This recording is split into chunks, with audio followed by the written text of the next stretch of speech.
There's one aspect of gaming most players hate even more than lag: the infuriating and obnoxious cheater. While the majority of gamers are content to grind through the ranks in order to level up, some players are tempted by an easy win. Fortunately, cheating does not always pay off, and some developers found new and creative ways to humiliate cheaters. That's why we've put together a list of 10 games which humiliate players for cheating. Before we watch these cheaters get humiliated, be sure to hit that subscribe button and ring the bell to stay up to date with fresh content from the gamer.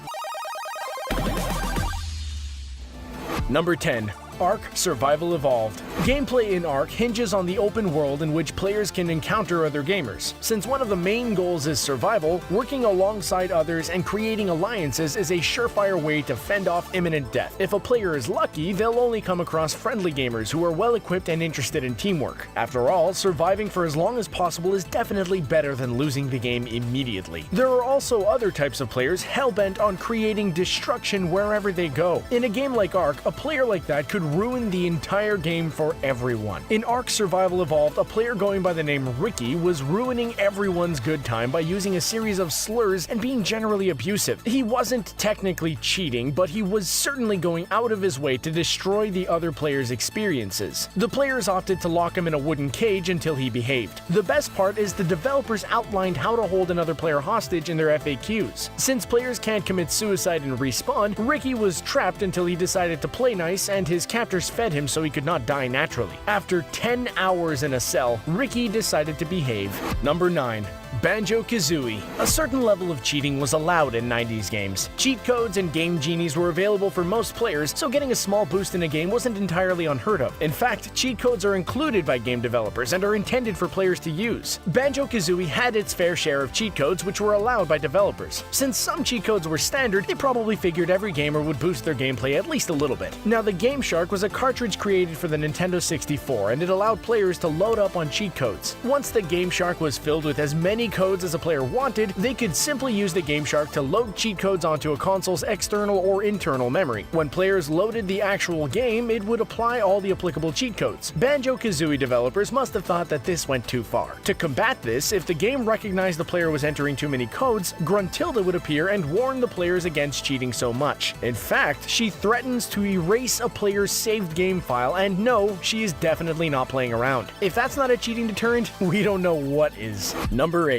Max Payne 3. Cheaters typically attempt to get ahead of their competition and will find a way around the rules in order to win. If they're playing alone, they're really only cheating themselves out of the best gaming experience. They certainly won't get any better at the game if they depend on cheats to get ahead. If they're playing with other gamers, however, they run the risk of ruining gameplay for honest players. In Max Payne 3, a substantial amount of players were cheating to the point where it caused Rockstar to make a semi-official announcement. The gaming company was tired of a handful of cheaters ruining the game for other players. Using hacked saves, modded games, and other means to beat out the competition, cheaters were ruining the gaming experience for a lot of people. Rockstar came up with a sufficient solution which would take care of the cheaters while still profiting off of them. If a player was caught cheating in Max Payne 3, it would be very difficult for them to find a server to play on. Annoying? Very much so. But Rockstar didn't stop there. Instead of banning a player outright, they were shuttled off to a different server filled with other cheaters. Cheating is only worthwhile if a player is winning. If everyone else is on level playing ground, then no one's having fun. Number 7.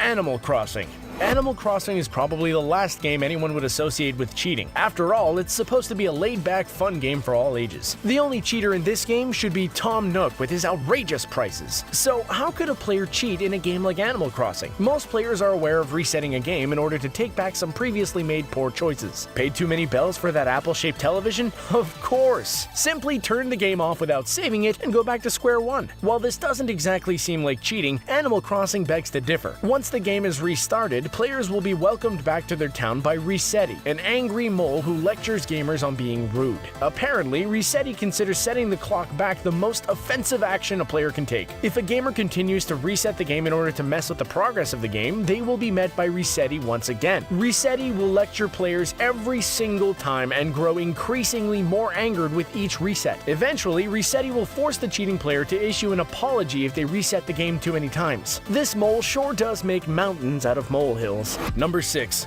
Marvel vs. Capcom 3. It's no secret the fighting game scene is pretty competitive. With online ranked gameplay and regular competitions, players want to make sure they're at the top of their game. Buffing up a player's rank should prove to be difficult if the developers set up the game appropriately. In Marvel vs. Capcom 3, however, some players were easily tempted to find a way around the system registering their losses. Much like the cheat used in Animal Crossing, a handful of gamers decided to try and reset their game after a loss. By disconnecting their games from the internet immediately after a loss, these gamers thought that they would be able to cheat the system. Unfortunately for them, they weren't the only ones who thought of essentially resetting the game in order to cheat their way to the top. While it may have seemed as though they were cheating the system, Capcom had already thought some players would attempt to exploit the internet reset flaw. Capcom kept track. If a player's internet connection would consistently cut out on them, Capcom would become suspicious. Then, they'd send these cheaters to a special server filled with other rage-quitting internet disconnectors. It's definitely hard to enjoy a game when all of the players constantly disconnect from the game when it isn't going their way. Number 5. Slender: The Arrival. Cheating on a horror game just seems like a bad idea overall. First of all, the entire point of a horror game is to be completely terrified. Alright, survival is also key, but attempting to deceive a character who's trying to kill a player, however, does seem to defeat the purpose of the game. Then again, a cheater's main goal is to win no matter the cost. It's a shame that developers have to anticipate some players will attempt to cheat at their games and plan accordingly. That's just what the developers of Slender: The Arrival did, though. In the game, there's a glitch which allows players to jump outside the borders of the map. This is seemingly an effective way to deceive Slender Man and escape his wrath. Unfortunately for cheaters, the game doesn't work that way. When a player utilizes this glitch and map jumps, they're met with no ground. Instead of escaping Slender Man's clutches, players are dropped to their death. To top that off, the game taunts cheaters during their death, saying, "Not even a bug in this game will save you from me." It finishes off with a hideous screeching sound which should scare any cheater senseless and hopefully scare them off of cheating again in the future. Number 4. Titanfall.